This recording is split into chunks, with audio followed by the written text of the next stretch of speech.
common theme amongst all the different topics. There's basically two ways you can go with these sorts of things. There's a way to go without court, and there's a way to go with court. Obviously, going to court is more expensive, it's more time consuming, and it's probably not going to make you the best of friends with your neighbour. So on the first side of that, one of the ways you can resolve your fencing dispute without going to the court or the land board is to try and discuss it with your neighbour. Sometimes it might be okay to just sort of have a bit of a chat over the fence. Sometimes that's not possible for whatever reason. Sometimes people don't know for a start that their fence is causing a problem, or that the fence is dilapidated on one side, or that sort of thing. So first of all, they might know it's a problem. So try and discuss it first with the neighbour if you can. If you can't, there's an organisation called the Community Justice Centre, and I've brought along their brochures today. They're over there. They're an organisation which will do free mediation. It's free for you, it's free for the other party. The advantage of it is that they contact the other party and let them know there's a dispute, and say, would you like to attend a mediation? Also, they can organise it out of hours, there's no waiting lists. They do it here in Wagga, face to face, they can do it over the phone. They have 2 trained mediators that attend, they don't take sides, and hopefully it'll be all wrapped up in one session. If you do get an agreement between the parties, they can help you write it down, and I would suggest if you do get an agreement, you write it down, and both parties sign it, because later, people can agree to anything and then not follow through with it. So I'd always suggest to get it written down, and then it's got their fencing notice. So the first step would be to talk to the neighbour and try and resolve it that way, and if you've got quotes, give them a look at the quotes. The second way, as I said, is the Community Justice Centre, and they can help you try and reach an agreement and then put the agreement in writing. And you need to specify in your agreement the price, where the fence is going to go, what it's going to be made out of, who's going to pay for it, when's the work going to be done. So you need to be really, really specific about these sorts of things.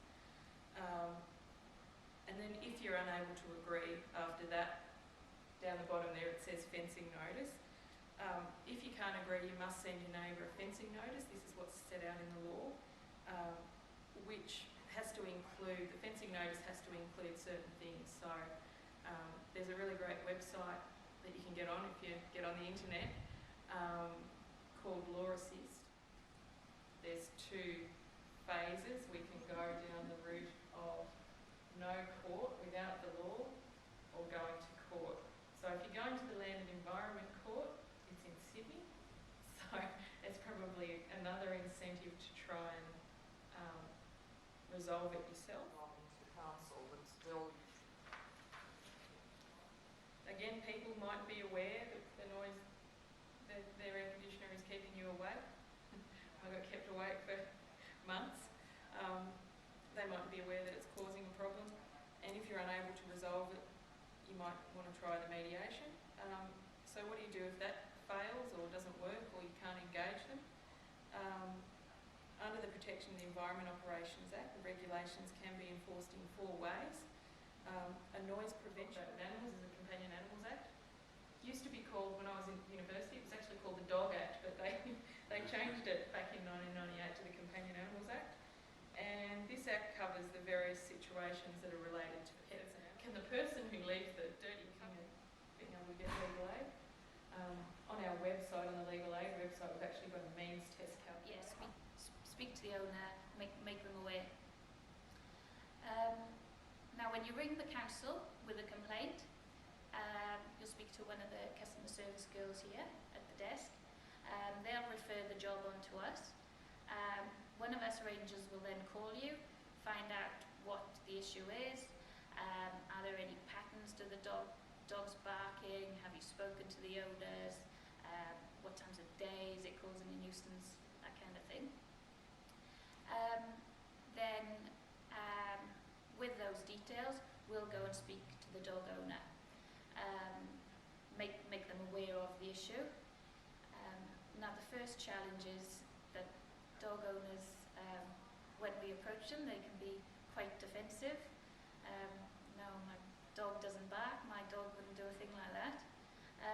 So it's convincing them, there is a problem, this is what's been alleged, are you aware of it? And ask them to monitor the situation. We'll also check that the dog's microchipped and registered, and deal with those issues if not. If the problem continues, there's a second complaint, then we'll speak with the dog owner again.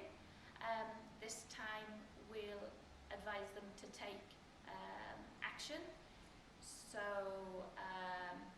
maybe going to dog obedience classes, employing anti-barking devices,